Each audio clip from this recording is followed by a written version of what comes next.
Please sit down. I'm not the president. You do not need to stand for me. I actually have instructions to all of the security and staff in Malacañang. You know, when you pass by a door, they normally stand up. I'll tell them, please, I'm not the one paying for your salary, so please stay seated. I need to follow through on a discussion with Senator Bam and Senator Kiko. We said today we're going to break tradition. We're going to break protocol because we are with young people and we know you do not like bureaucracy or traditional things. So I'm not going to give you a long acknowledgement of all the distinguished guests, but rather I'd like to acknowledge all of you wonderful, beautiful young people of the Philippines, and I mean even those who are above 50. The fact that you're here means that you are youth at heart. I want to follow through on what Carla said about the me generation. No, you're not the me generation. In my view, the difference between your generation and our generation, and I'm not including Senator Bam or Senator Kiko, I'm including Aika, my partner here, no? is about expressing oneself. Selfies, social media, it's all about expressing oneself. And I'd like to say a few words to you about that before I read the President's own speech. I'd like to be young like you, and I'd like to express myself in the hope that you too will find this meaningful. A lot of people see Malacañang as a ceremonial, wonderful, air-conditioned, very luxurious place. And many organizations request to hold their awardings and their events here. I know that because I have to sort through that every day. But an award like today is very special. Okay? And that's why the President always said, yes, it has to be here. It has to be in this wonderful room called Heroes Hall. Senator Bam started appropriately by saying na ang ganda ng lugar, Heroes Hall. Dito po natin, we're celebrating the heroes of the Philippines here. Pero alam nyo ba na ang Heroes Hall is about 1/2 meter below the Pasig River? No, really. When it's raining hard and the tide is high, the water level of the Pasig, and I invite you to look out the window later because we built a high wall, is about 1 meter higher than where you are standing today. Theoretically, it should flood here every time it's high tide and rains. Why am I telling you about that? Because that is the challenge of the modern world. Many things that were true before are no longer true. When our forefathers and those who came before us built this wonderful palace called Malacañang, I don't think they planned for it to be underwater. At that time, it was probably, it was a summer house, it's sprawling gardens and all that. But they built it high above the Pasig River, never realizing that someday into the future, we will have to build high walls to defend it from the waters. That's climate change. As we speak today, there's a few hundred young kids on the other side of Malacañang, which are touring Malacañang. President Aquino has decided not to use the whole of the Malacañang Palace facilities as functional offices for his use. Instead, his mandate was, let's open as much of Malacañang to the people who own Malacañang as we can. And that's why precisely a larger portion of the palace is actually open to the public. And every day we have school children, young people from here, old people from abroad who come and tour. Why am I telling you about that? Because that's the reality of President Aquino's dream. A Philippines which is one, where everything that happens is inclusive. Walang iwanan, sama-sama tayo lahat. Also, it's about getting ready, building a wall to protect Malacañang is referred to as climate change mitigation, or it's also an adaptation strategy. And that's the reality we now have, that with all the changes the world is going through, we need to mitigate, we need to adapt. And I'm not just talking about heavy rains, I'm not just talking about strong storms, it's also about the economic winds of change, globalization, geopolitical developments, and so on and so forth. So why am I boring you with all these things? Because I want to tell you, if I had a choice, I don't want to work in Malacañang. Because you come to the office every day and you're going to have to face up to some of those problems. And that's what our president has to go through every day. You wake up in the morning to come to work and you realize that there's going to be so many problems and so many things that need attention, that need focus, that need work. And that's why some of us have traveled to the most remote areas of the country. Since I joined government, I have been to places that I've never been to in my lifetime as a private citizen. I have been to places in Mindanao where no government official has been to. I have been welcomed by rebels who used to throw bombs at us, and I share meals with them. But what am I talking about? This is all about winds of change, things that we can never protect, things that we are so sure of will change. And why did I tell you about all the concerns? Because I tell you this morning I woke up early and I looked so much forward to coming here today because of Tayo Awards. All the groups that have received recognition and awards today, you are the answer to the many problems that our nation, our people, and our whole world is facing to. It's about disadvantaged communities. It's about disadvantaged sectors. It's about floods. It's about mitigation. It's about education. It's about people development. And it's a wonderful day, and you have paid tribute to this hall that we are in today, because here within this room today are heroes.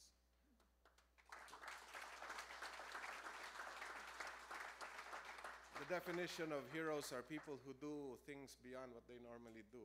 And I think there's a significant, exponentially larger number of heroes here than there's actually number of people in this room. The other thing I like about this award that I was looking forward to is the fact that we are not awarding individual people. We are giving awards to groups of young people who have come together at such an early stage. The distinguished guests up here in front have at one point in time been leaders or members of youth organizations, including myself. Iba lang kami nun. Wala pa kaming cellphone, wala kaming selfie. Okay, kaya writing letters lang po kami, hindi kami nagte-text to each other. But the truth is, it's wonderful to be with young people who have decided you're not just gonna sit down and wait for things to happen. So just as we are trying to protect Heroes Hall from future floods by building a great wall, the future of the country is a lot better, and we look forward to a greater and better Philippines, more progressive, more inclusive, because of people like you. And I just don't mean the young people that we've given awards to, but also the not so young people who have made the awards possible.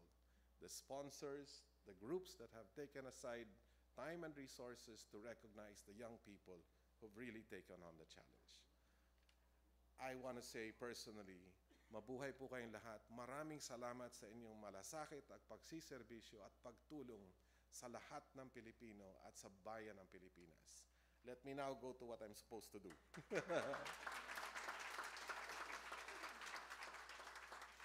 It's an honor, especially for me, to speak before you this morning in behalf of the President. Unfortunately, he's really very busy. And let me read to you his speech. Our gathering reflects the true essence of the recognition we hand out today. If we were to take the first letter of each word from the name of the award, we get tayo, which means us in the Filipino language.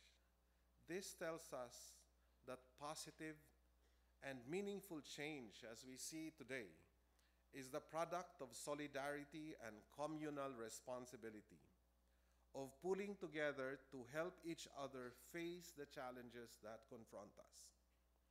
This award is also a celebration of the creative and productive spirit of our youth and of their determination to actively contribute in nation building. Bagay na bagay ang pangalang Tayo Awards para sa pagdiriwang ng tagumpay ng mga kabataang imbis na mag-selfie, although the President also does selfie with some people, imbis na mag-selfie maghapon ay ibinuhos ang kanilang oras, talento at pagod sa paggawa ng mga proyektong mapapakinabangan ng kanilang mga komunidad. Our presence here is proof positive that all of us, tayong lahat po, bata man o hindi na masyadong bata, can cast our stake in building a more environmentally sound society and ensuring that victims of violence, those who are Those who experience poverty and those who are affected by disaster are given the wherewithal to hope again.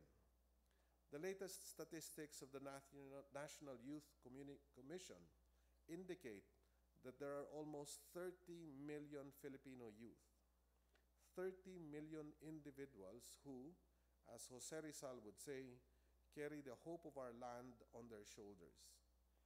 That hope is the wellspring and rationale of our ample and tangible investment in your growth and development, as seen in the various programs and initiatives of the government. Just this Monday, I went to Carmona, Cavite for the ceremonial turnover of the 66,813th classroom that our administration has built.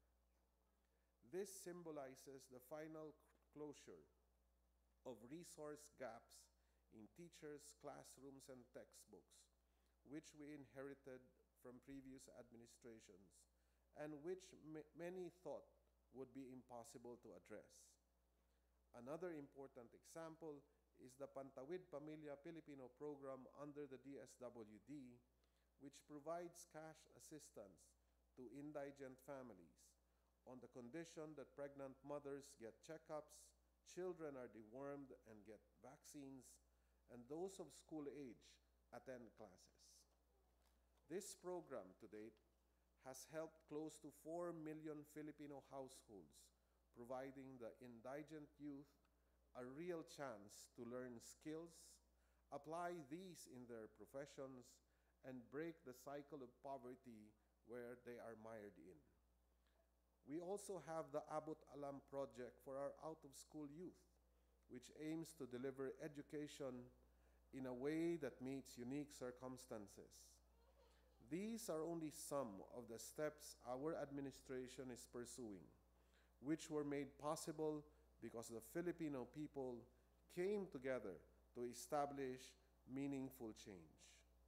I would also like to take this opportunity to thank the National Youth Commission, the Tayo Awards Foundation, the office of my, in bold capital letters, Kuya Bam Aquino, and the individuals and organizations who contributed to the success of the 10 accomplished youth organization awarding ceremonies this year.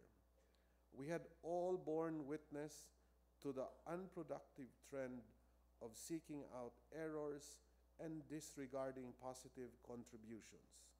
It is only right that today you are here to pay tribute to those who went against the trend of negativity and pessimism and have instead turned their attention to actually helping their countrymen.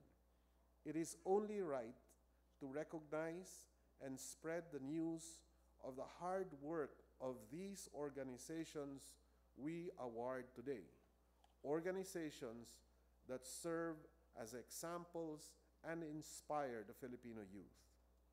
To all the organizations we have recognized today, I congratulate you. It is indeed admirable that you all made the decision to help your country early on. And this is also good because many of our country's problems require a long memory and extensive analysis of those who wish to solve them. Since you have started early, you are already positioning yourselves as a new generation of professionals and public servants who hold a deep understanding of the needs of your communities. This is perhaps what Rizal meant when he said, "The youth is the hope of our motherland." Kung tutuusin, bata pa rin siya nang bigkasin niya ang mga katagang yan. Bata pa lang ay nakita na niya ang kahalagahan ng maagang pagsisimula ng paglilingkod sa minamahal nating Pilipinas. Though today, we are celebrating our successes, we must not forget that the fight is not over. Perhaps in serving your communities, you have already seen that bringing about lasting change is not as quick as sending a tweet or posting on Instagram. As you have seen this, so too have you seen what people working together towards a single goal can achieve. Hindi ba sa love life, sinasabi natin, tayo na, tapos na ang ikaw, tapos na ang ako, tayo na. Ganon rin sa paglilingkod. Kapag hindi na lamang sariling interest ang iniisip, mas marami ang kayang gawin. Mas malayo ang nararating. Thank you, and again, my congratulations to everyone. President Benigno S. Aquino III. Thank you very much. Mabuhay po kayong lahat.